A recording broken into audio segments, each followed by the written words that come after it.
Muito bem, qual a minha razão para crer que um movimento como o MBL fracassa antecipadamente nos seus projetos, como no caso da manifestação que os mesmos anunciaram para o próximo dia 12 de setembro aí? Bom, é óbvio que se trata de corporativismo, ou seja, defesa de dos interesses de um determinado grupo, de uma determinada classe, né?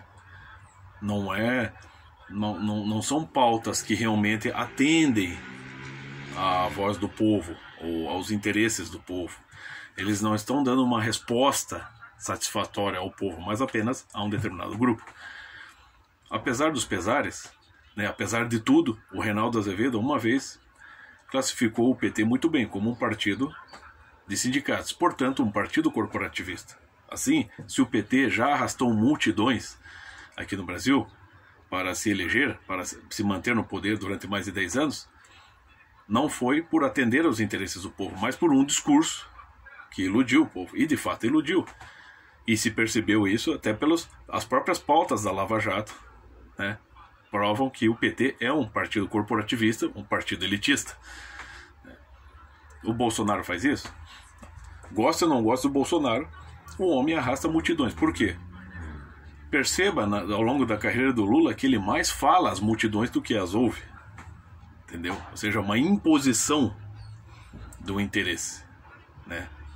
Essa é a questão do Lula. Então a princípio ele está sendo a voz, assim, aquele disfarce, aquela maquiagem, ele sendo o pai dos pobres, a voz do povo, quando na verdade ele está impondo uma visão ao povo. No caso do Bolsonaro, não. Ele ouve, você vê ele mais ouvindo do que discursando. E até é interessante sacar aqui um dado biográfico da vida de Napoleão, da história de Napoleão Bonaparte. Por que ele sabia convencer o povo? Porque ele sabia mover multidões também. Porque ele passava, assim, dias e dias, né? Isso não eram horas, ele passava assim muito tempo andando pelas ruas, né? E ouvindo o que as pessoas falavam, né? Ele tinha uma boa memória e ele sabia observar, sabia não só observar as pessoas, como ouvi-las.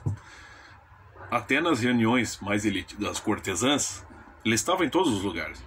Ele ficava lá, ele se posicionava no lugar mais alto, por exemplo, num salão, e ficava observando as pessoas, e ficava ouvindo elas.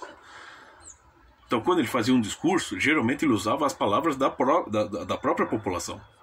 Para cada grupo, para cada classe, para cada situação, o discurso dele era uma compilação daquilo que o próprio povo acreditava. Ele sabia fazer isso, ele era estrategista. Se você pega um caso na literatura, você pega o Balzac. Nas coletâneas de contos do Balzac, o grande escritor francês, que é um escritor que admirava muito Napoleão Bonaparte, você tem lá um caso tenebroso. É importante, a literatura é fundamental para vamos dizer assim, a educação da nossa linguagem, da nossa imaginação e da nossa inteligência, da nossa capacidade de perceber possibilidades, né? Literatura é ciência também. Então você tem lá nesse conto a que eu estou me referindo, do Balzac, Honoré de Balzac, você tem um caso tenebroso, onde você tem assim, uma espécie de conspiração contra o Napoleão. E então você tem alguns personagens ali, que o Balzac tinha essa genialidade de colocar vários personagens como os principais, né? Ele sabia observar a sociedade, né?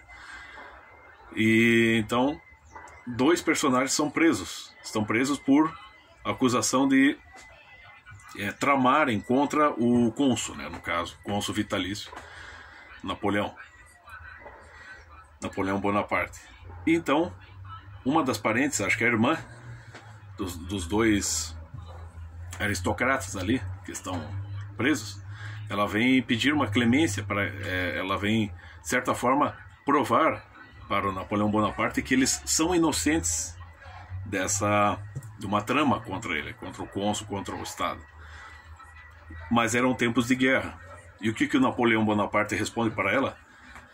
Muito bem, minha querida, se esses 2 jovens são inocentes, certamente eles são patriotas. Eles serão soltos, mas eles vão lutar na guerra, entendeu? Então é um cara que sabia sabia, ele não estava concedendo benefícios a ninguém. Ele sabia, ele tinha uma noção muito clara de direitos e deveres, entendeu? E eu percebo, em menor escala, me parece isso com o Bolsonaro, né? Não vou comparar Bolsonaro com Napoleão, mas estou falando assim, um bom estadista, um bom presidente, um bom governador é isso. Ele sabe ter uma estratégia.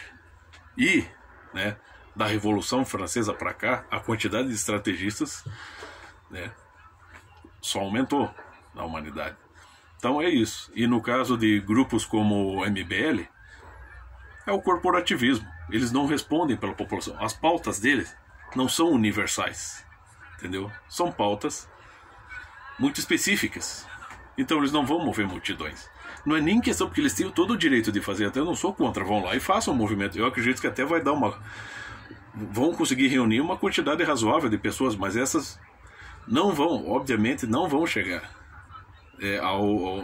Jamais chegarão perto do que ocorreu no 7 de setembro. Jamais, que foi colossal. E jamais também vão chegar perto de responder, né, ou de apresentar uma solução, uma alternativa ao governo Bolsonaro para a população, entende? Por quê? Porque não percebem isso, que o universo deles é apenas, eles falam de dentro de uma esfera e para uma esfera.